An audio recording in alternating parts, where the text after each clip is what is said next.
성도로 10월 10일 월요일 아침입니다. 오늘 우리에게 주신 하나님의 말씀은 예레미야 46장 13절에서 28절까지의 말씀입니다. 28절 말씀 같이 읽도록 하겠습니다. 여호와의 말씀이니라. 내 종 야곱아, 내가 너와 함께 있나니 두려워하지 말라. 내가 너를 흩었던 그 나라들을 다 멸할지라도 너는 사라지지 아니하리라. 내가 너를 법도대로 징계할 것이요 결코 무지한 자로 여기지 아니하리라 하시니라. 아멘. 하나님께서 이방 나라를 심판하시는데 그 심판의 제일 첫 번째 나라를 애굽이라고 말씀하십니다.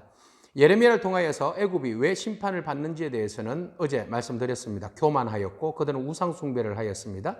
그리고 이스라엘에 대하여서 괴롭힘을 끊임없이 행하였죠. 그런 이유 때문에 결국은 심판을 받게 됩니다.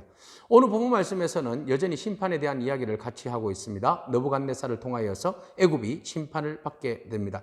잠시 그들이 갈그미스 전투에서 승리를 하였고 그들이 결국은 그 패권을 바벨론이 서쪽으로 진출하는 그 진격을 막았다고 기뻐했지만 그러나 바벨론 하나님께서 쓰시는 나라였습니다. 강력한 군사력을 통하여서 애굽을 쳤고 그 다음에 애굽이 후퇴했지만 그러나 그들이 그것을 깨닫지 못하였기 때문에 하나님께서 바벨론을 통하여서 느부갓네살을 통하여서 완전히 애굽을 초토화시키게 됩니다. 자, 이렇게 해서 결국은 568년 BC 568년에 느부갓네살의 공격을 받아서 애굽이 거의 초토화되는 그런 상황이 됩니다. 그 이후에 한 40년 후에 다시 회복이 되어지긴 하죠. 자, 그들은 여전히 모든 믿었던 것들을 앞세워서 나아갔지만 결국은 그 모든 것들이 다 무너지게 되었습니다. 자, 그들은 말합니다. 예전에는 그들이 아주 부유한 계층에 살았습니다. 암송아지. 이제는 세파리 떼들로 인해서 쫓겨가고 도망가는 그런 신세가 되었습니다. 그들은 주변에 있는 고용주들을, 용병들을 불러 모았습니다. 그러나 그 용병들도 모두가 다 칼을 버려두고 다 도망갔습니다. 야, 도망가자. 우리가 도저히 이거 안 되겠다. 우리 민족에게로, 우리 동네로, 우리 집으로 도망가자. 그렇게 하고는 다 그냥 뿔뿔이 흩어져 버렸다는 겁니다.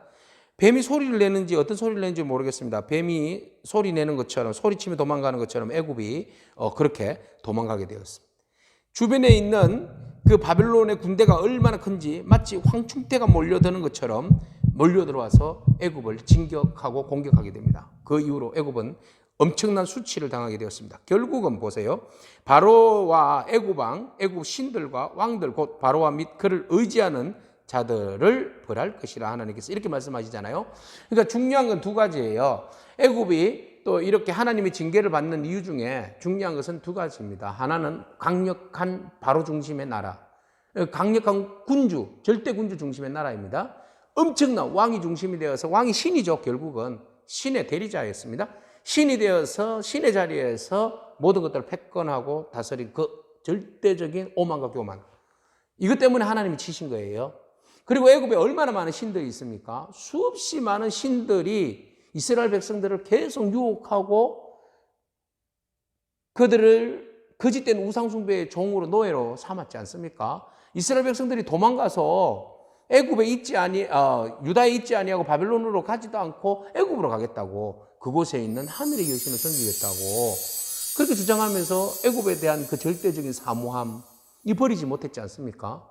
자, 이런 강력한 영적인 분위기 또 어떤 주변의 어떤 군사력과 경제력으로 인하여서 그 주변의 모든 나라들을 패권하고 잡아서 좌지우지했던 그런 엄청난 군사적인 힘 이런 것들에 대해서 하나님께서 심판하시겠다라고 말씀하십니다. 그렇지만 애굽에 대해서도 하나님 은혜를 베풀어 주십니다. 그럴지라도 그 후에 그 땅이 이전같이 사람이 살 곳이 되리라. 한 40년 후에요.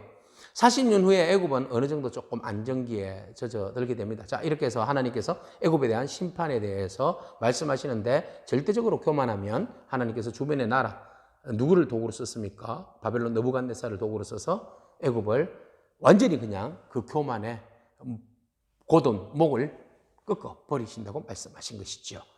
자, 이때 이스라엘 백성들 왜 이 예언의 말씀을 하십니까? 단순히 애굽의 멸망을 예언하는 거 아닙니다. 그 예언을 통하여서 이스라엘 백성들을 보고 깨달으라는 겁니다. 애굽이 이렇게 해서 망해. 너희가 아무리 잘났다 해도 하나님 손 내면 망해. 무너져. 교만하지 말라는 거죠. 그리고 너희가 왜 하나님 아니고 다른 신을 자꾸 섬겨? 다른 신을 섬기는 나라는 결국 이렇게 되는 거야. 이스라엘 백성 정신 똑바로 차려. 이거 아니겠어요?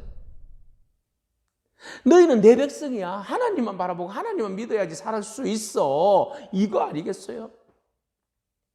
그래서 하나님이 심판하실 때에 만군의 주 여호와 하나님이라고 말씀하고 있어요. 18절에 만군의 여호와라 일컫는 왕이 이르시되, 누굽니까? 하나님.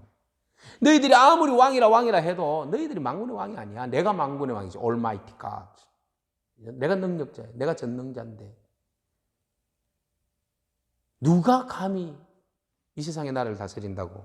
말도 안 되는 소리예요. 하나님만이 유일하게 우리를 통치하시고 다스리는 분입니다. 그래서 이스라엘 백성들에 대하여서 회복의 말씀을 선포하십니다. 너희들은 두려워하지도 말고 놀라하지도 말고 오직 평안해라. 왜? 하나님이 너희를 구원하리라. 내가 너희와 함께하리라. 이 모든 난리가 오고 또 애굽이 망한다 할지라도 하나님께서 너희들을 구원해 주신다. 그 가운데 너희들은 하나님 싫어서 떠났지만 바로 밑에서 부흥한 나라의 삶을 살기를 원했지만 바로 밑에서 우상숭배를 하늘의 여신이나 섬기고 싶어 했던 그런 얄팍한 마음으로, 계산된 마음으로 그렇게 살아가지만 하나님은 너희들을 포기할 수 없어.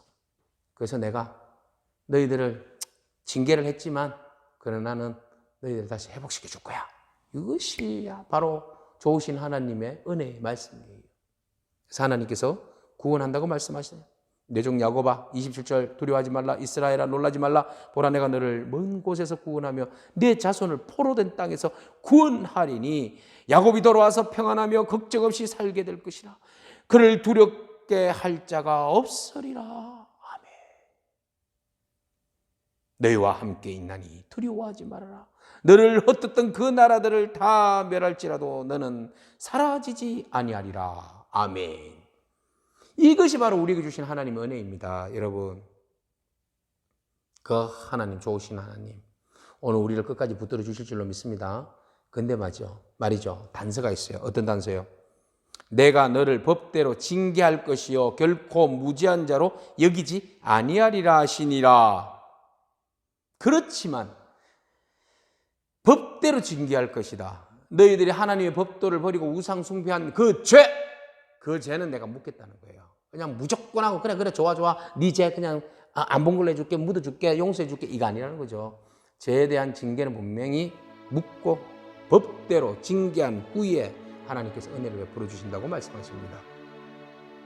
그게 맞죠? 이치에 맞죠. 사람이 하나님 주신 은혜에 생각하며 여러분 그 은혜를 사모하시고 하나님 우리를 구원해 주시고 인도해 주심을 바라보면서 제발 좀 하나님만 절대적으로 믿고 구원의 그 주님만 바라보고 순종하며 나가는 저와 여러분에게 축복합니다. 그 하나님이 우리를 세우십니다. 우리를 붙들어 주십니다. 은혜 주십니다. 그 하나님 바라보면서 일주일도 승리하기를 축복합니다. 아멘. 기도하겠습니다. 하나님 감사합니다. 하나님께서 이스라엘 백성들에게 법대로 징계하신 후에 다시 베푸시고 회복하시는 그 은혜를 보여주셨습니다. 주변 나라 이집트가 영원히 존재할 것 같지만 하나님께서 그 영원히 존재할 것 같은 나라를 무너뜨림을 보게 하셨습니다. 하나님, 우리가 무엇을 의지해야 할까요? 세상 나라를 의지해야 할까요? 세상의 신들을 의지해야 할까요?